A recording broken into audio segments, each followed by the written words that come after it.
So, what does a guy yelling about rusted muscle cars in a freezing Dallas garage have to do with an AI cybersecurity expert posting on LinkedIn from a laptop in Spain? On the surface, absolutely nothing. Right, literally nothing. I mean, one is covered in grease and, physical cash, Yeah? and the other is dealing in pixels, firewall logs, and digital attention. But if you actually look under the hood of both operations, you find the exact same ruthless three-step loop. Exactly. And that loop is the singular difference between having a messy, exhausting hobby and building a highly profitable media empire. It really is the difference between waking up every day hoping for, inspiration to strike and waking up to run an industrial assembly line. Wow, yeah. When you study the people who dominate their respective spaces, you start to see that they aren't necessarily the most talented artists. They were just the most disciplined operators. Which brings us to the core mission of today's deep dive. We're digging into a remarkable strategy document titled RR Gas Monkey and Mickey Threat Docs. It's a fascinating breakdown. It really is. Specifically, we're extracting the high-level lessons from episode 3 of the Monkey Garage Playbook, which is titled Find, Build, Flip. Right, the blueprint. Yeah, we're going to tear down how an incredibly loud physical business model, restoring forgotten classic cars, actually serves as the perfect blueprint for structuring a modern digital brand. And this isn't just about making content, right? It's about designing a system that works for you rather than you working endlessly for the system. Absolutely. So the ultimate realization we are driving toward for you today, the listener, is this. If your creative output or your business doesn't have a repeatable loop, you don't actually have a show. You just have a hobby. You just have a hobby. You might be working 3 separate exhausting jobs under the guise of being an entrepreneur or a creator, but you haven't built a unified world. To truly grasp the digital translation, though, we first have to understand the physical origin of this model. Right, where it all started. Exactly. We have to go back to Dallas, Texas, around 2004. Just picture a miserable 1,200 square foot garage. Sounds rough. Oh, it was. No heat in the winter, no air conditioning in the blazing Texas summer, and not even running water. Welcome to the original Gas Monkey Garage. Founded by a guy named Richard Rawlings. Now, Rawlings was just a born hustler. He really was. He was obsessed with cars since he was a kid, delivering newspapers. He even built up a printing company and sold it just to fund this miserable little garage. But his vision was never just to fix cars for local clients. Yeah, not at all. He wanted a global television brand. Fine. He wanted to build a media empire. So he spent 8 years driving and flying back and forth to Los Angeles, Just relentless. pitching networks, getting laughed out of rooms, and being told no by essentially everyone in the industry. 8 years of relentless rejection is a psychological threshold most people just never cross. Yeah, they give up. Most creators or founders will quit after year 2 if they don't see massive traction. But Rawlings wasn't just sitting around waiting for a green light. He was building it anyway. Exactly. He was actively building the inventory, refining his skills, and pressure testing his business model the entire time. By the time Pilgrim Studios and the Discovery Channel finally said yes in 2011 to a show that would eventually become Fast and Loud, he didn't just walk in with a slide deck. Right. He brought them a fully operational machine. The network didn't have to invent a show. They just had to point cameras at a world that was already functioning. Okay, let's unpack this. Because Fast and Loud wasn't just a documentary-style fly-on-the-wall show about a garage. No, it was highly structured. Right, it ran on a very specific, almost mathematical progression. Find, build, flip. It's honestly like a fast food franchise model. That's a great comparison. Thanks. I mean, a global burger chain only scales because the steps to make the burger never, ever change. Right. Rawlings applied that exact franchise mindset to custom hot rods. And that constraint is what drove the franchise, which eventually reached audiences in over 200 countries. That's insane. So the mechanics of the loop look like this. Step 1, find. Richard would hunt down a forgotten classic car. Imagine a rusted-out 1931 Ford Model A sitting in a dusty, collapsed Texas barn. Just a pile of rust. Literally, he'd negotiate the buy on the spot. And he didn't use financing. He used thick wads of physical cash pulled straight from his pocket. It's a great tactic. It was a psychological trick he learned as a teenager because, physical cash on the hood of a car forces a fast decision. Yeah, it creates urgency. Then, step 2, build. They haul this rusted hulk back to the Dallas garage and commit to restoring it in 9 days. 9 days. That is brutally strict. It is a brutally strict deadline that naturally creates drama. Then step 3, flip. They take the finished car to auction or a private buyer and sell it fast for a profit. Find, build, flip, then immediately repeat. If we connect this to the bigger picture, we have to realize this wasn't just a clever television format designed by some producer in Hollywood. It was a highly disciplined operational loop that Rawlings designed to ensure his actual business survived. Audiences definitely tuned in for the visual transformation, the alchemy of turning literal rust into rolling art. Oh, absolutely. But they stayed for the tension of the deadline and the absolute predictability of the cycle. It provided a psychological anchor. Wow. You knew exactly what you were going to get every time you engaged with the brand. And the dynamic between the team was sort of the secret sauce that made that loop authentic. You had Richard, the fast-talking hustler, focused entirely on the profit margin. Yeah.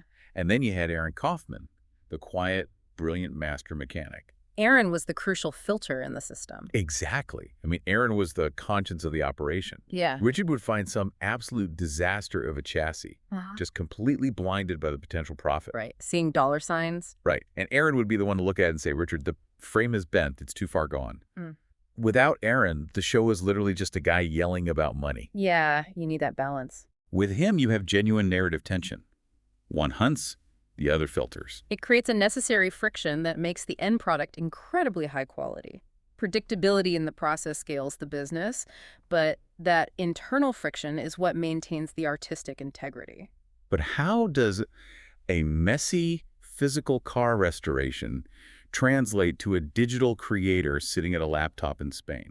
That is the big question. It feels like apples and oranges. I understand how you find, build, and flip when you have a physical object, a physical garage, and physical cash.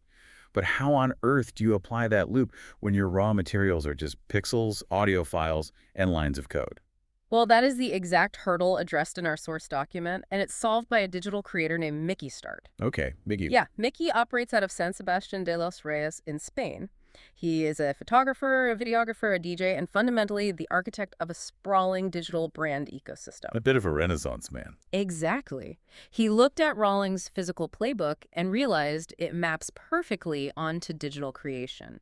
He didn't have to change the philosophy, he merely had to change the verbs. Wow, from physical steel to digital media. Precisely. Mickey took the physical find, build, flip, and seamlessly adapted it into a 4-step digital content loop. Dig, produce, drop, promote. Produce, drop, promote. That's the engine. That is the engine. In this digital universe, Mickey acts as the Richard Rawlings figure. He is a founder who documents the grind, films the behind-the-scenes reality of the work, and tells the overarching story of the brand. Right. And just as Rawlings spent 8 grueling years grinding in that freezing garage before the stadium lights turned on, Mickey put in his own reps. He produced over 100 podcast episodes before his digital empire truly found its footing. Wait, 100 episodes? 100. Let's just pause on that. That is an immense amount of unglamorous behind-the-scenes labor. It is the definition of doing it in the dark, right? Mickey realized he wasn't flipping cars, he was flipping attention. Flipping attention, I love that. Those 100-plus episodes were his proving ground. He forced himself to run this exact loop dig, produce, drop, promote, just relentlessly. Building the habit. Exactly. He had to build a cohesive universe, a unified world, rather than just a scattered collection of random side projects that would just confuse his audience. That standardization of the creative process is totally the dividing line. It's what separates the chaotic, starving artist who just waits for the muse to strike from a media factory that actually prints attention. Yeah, absolutely. If you wake up and have to ask yourself, what should I create today? You have already lost the morning. But if you wake up and say, it's time to run the loop, the decision fatigue is totally gone. You just execute the system. And once that system is bulletproof, it allows you to build entirely different brands under one unified roof. The strategy document actually refers to this architecture as 1 garage, 3 doors. So he's running this highly technical B2B cybersecurity operation. Let's see how this 4-step loop actually functions in practice for his monetizable brand, CyberKnight Mike. The commercial wing. Exactly, because in the Gas Monkey universe, CyberKnight Mike is the equivalent of the Gas Monkey Bar and Grill, right? It's the commercial fortress that leverages the brand's trust to actually generate the real revenue. That's spot on. CyberKnight Mike operates in the high-stakes world of cybersecurity and AI influence, specifically targeting LinkedIn. LinkedIn, okay. Yeah, the audience here isn't casual scrollers. It's chief information security officers, tech leaders, and corporate decision makers. Which, frankly, Sounds incredibly dry until you see how the loop is applied. Let's break down exactly how he executes this. The first step in his digital loop-de-die. The hunt. Right. Cyberknight Mike isn't driving a truck through Texas looking for dilapidated barns. He's hunting on Shodan. Now, for anyone immersed in the tech space, you know Shodan is essentially the search engine for the Internet of Things. It's where all the vulnerabilities are exposed. Exactly. It's where you find exposed servers, open webcams, unpatched backdoors.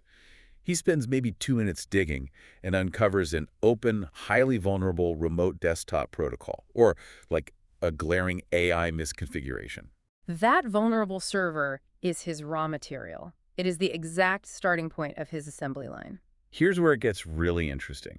Finding that exposed vulnerable server on Shodan is the absolute digital equivalent of Richard Rawlings wiping the dust off a rusted 1931 Ford in a collapsed barn. It really is.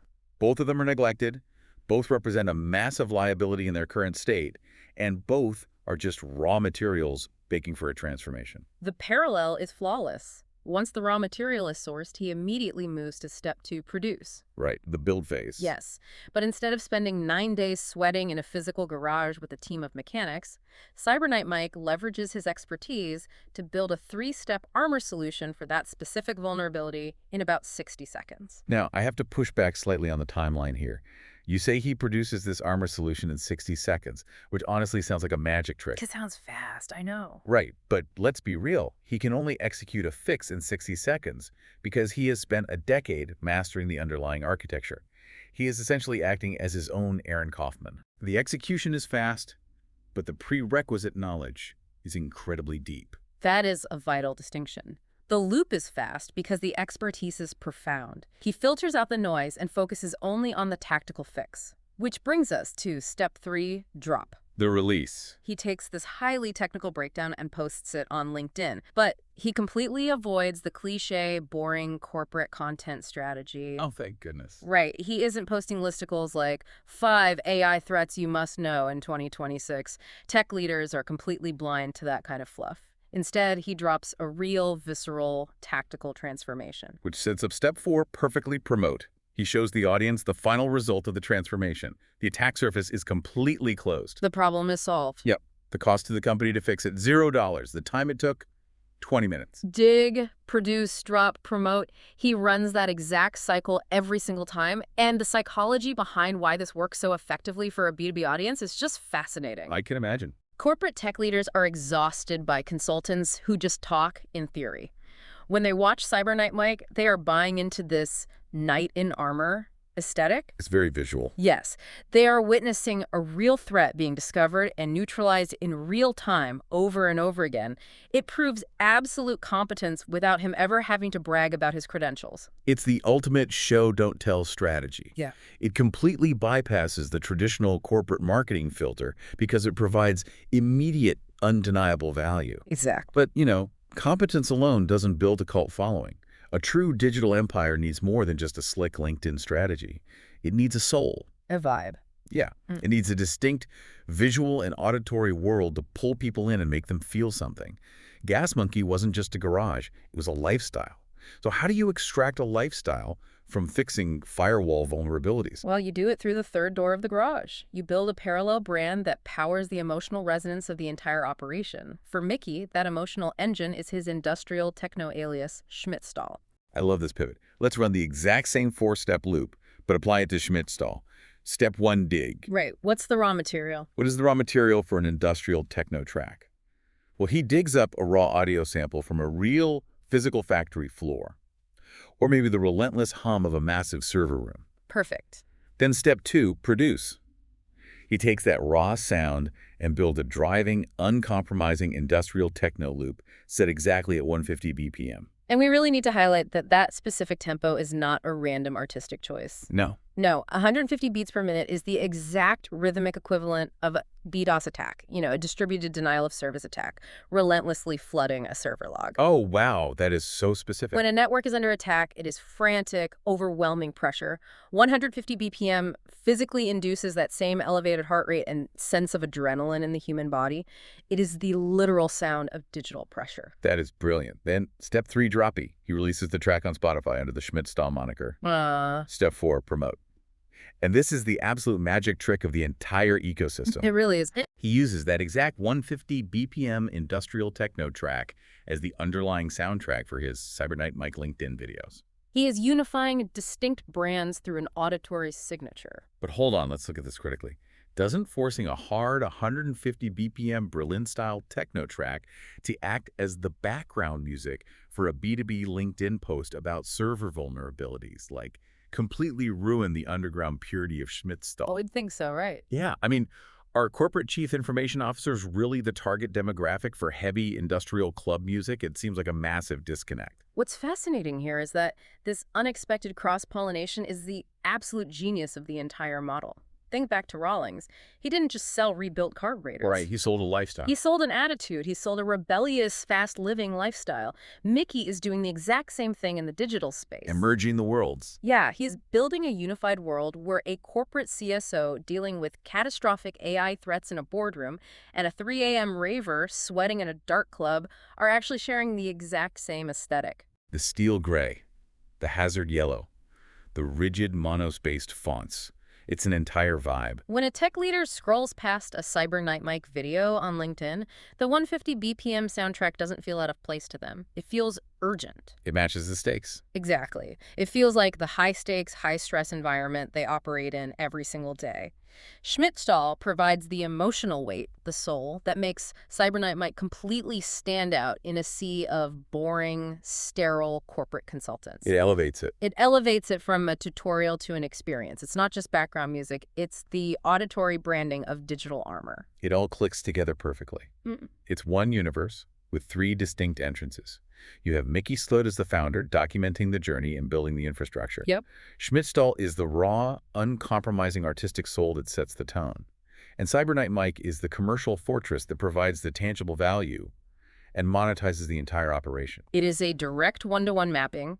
Richard Rawlings was the founder, the custom hot rods were the artistic soul that drew people in, and the Gas Monkey Bar and Grill, the energy drinks, and the global merch deals were the commercial fortress that funded the empire. So what does this all mean for you listening right now? If you are sitting there trying to build your own brand, your own media project, or even your own B2B content strategy, what is the grand overarching lesson of episode 3 of the Monkey Garage Playbook? The profound lesson here is that without a defined, repeatable loop, you just have 3 exhausting, isolated jobs. Just burning out. Exactly. You are constantly reinventing the wheel every time you sit down to work, burning all your creative energy on how to make something, rather than focusing on what you are actually making. But when you lock in a loop, you build an empire. That loop, whether it's find, build, flip or dig, produce, drop, promote, it creates invaluable predictability. Right. And it's not just about making your life easier as the creator. Right. It creates predictability for your audience. It turns your scattered random output into a cohesive show that can be binged and, more importantly, trusted. Trust is everything. It is. Your viewers know exactly what format they're going to get, and they know the emotional payoff, the transformation is coming at the end of every single cycle. This raises an important question for you, the listener, right now. It is time to do a ruthless audit of your own creative or business output. A hard look in the mirror. Yeah.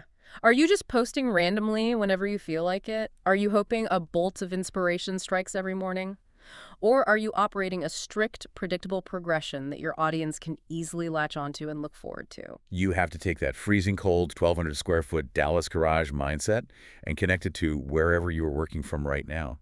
Whether you are sitting at a laptop in San Sebastian de los Reyes like Mickey, or huddled in a noisy coffee shop, or working off your kitchen table. The location doesn't matter. Exactly. The physical environment doesn't dictate your success. The system does. Predictability is the only thing that allows an audience to form a long-term habit around your brand. If you're unpredictable, they will simply move on to a creator who isn't. To quickly recap the incredible journey we've taken through these sources today, we started with Richard Rawlings flipping rusted cars in Dallas, Grinding it out. enduring 8 agonizing years of rejection because he knew deeply that he was building the infrastructure for a global TV set, not just running a local garage. Yeah. Then we watched Mickey Stott brilliantly translate that physical framework into dig, produce, drop, promote. using that exact relentless loop to build CyberKnight Mike, an AI cybersecurity brand, and Schmidtstall, a 150 BPM industrial techno alias. All living perfectly under one unified, highly recognizable aesthetic world. Exactly. The reason this translation from physical muscle cars to digital cyber threats is so seamless is because fundamentally, human psychology doesn't change. We're wired the same. We love to watch a process unfold, we love the satisfaction of a transformation, and we crave a cohesive world that we can step into and understand. Remember this. If you want to build a brand before asking for a network's permission or a publisher's permission, it requires a relentless, repeatable loop. You have to do the reps. You can't skip the work. No. Mickey had to grind out 100 podcasts before all the pieces fell into place and the engine roared to life. Richard had to get rejected by executives for 8 years. You have to be willing to run your assembly line in the dark, refining your process, long before the stadium lights ever turn on. You build the world first, you make it undeniable, and you invite people in second. And I want to leave you with one final provocative thought to mull over as you go about your day, something to really explore on your own. Let's hear it. If Richard Rawlings could look at a rusted, useless piece of metal sinking into the mud of a Texas farm and use a loop to turn it into a global TV franchise, and if Mickey can look at a dry, incredibly boring cybersecurity firewall log and turn it into both a high-ticket B2B consulting brand and a 150 BPM techno banger, what mundane rusted car in your everyday job is actually a $1 million piece of content just waiting for you to apply the right look? The raw material you need is already sitting right in front of you. You just need the system to refine it. Stop treating your work like a messy hobby. Build your loop. We'll see you on the next deep dive.